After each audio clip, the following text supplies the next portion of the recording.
ఇప్పటికే చాలా లేట్ అయిపోయింది. శర్వా డార్లింగ్, నిన్న గెలిచింది మనమే, రేపు గెలవబోయేది మనమే. ఎందుకంటే నిజంగా తను చెప్పినట్టు శ్రీరామ్ ఆది చెప్పినట్టు ఒక పండగ వాతావరణం ఉంది. నిన్నటి నుంచి కళ్యాణ్ గారి రీల్స్ చూస్తూనే ఉన్నాం. అంటే ప్రతి రీల్లోనూ గూస్ బంప్స్ వస్తూనే ఉన్నాయి. ఇంకా ఆ వైబ్లోనే ఉన్నాం అన్నమాట. నిజంగా చాలా హ్యాపీగా ఉంది. అంటే ఒక ఆంధ్రప్రదేశ్ కానీ రెండు రాష్ట్రాలు కానీ తెలియని ఒక పాజిటివ్ వైబ్లో చాలా ఒక రకమైన హెల్దీ అట్మాస్ఫియర్లో ఉన్నాం.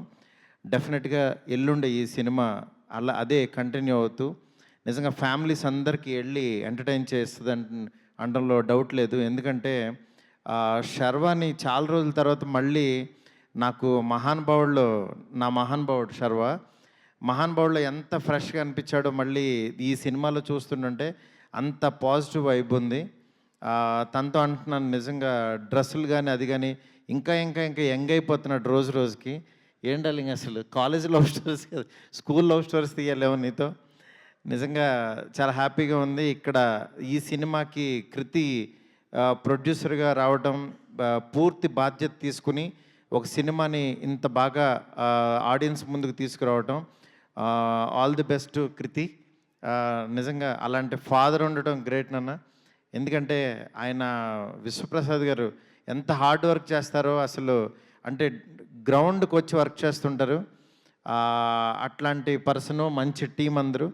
అలాగే ఈ శ్రీరామ్ ఆదిత్య కానీ హీరోయిన్స్కి కానీ అందరికీ కూడా చాలా పెద్ద ఫిల్మ్ అవుతుంది, అందులో డౌట్ లేదు. ఎందుకంటే ఆడియన్స్ థియేటర్లో చాలా ఒక మంచి సినిమా వస్తే వెళ్దామని రెడీగా ఉన్నారు ఆ క్రేవింగ్తో.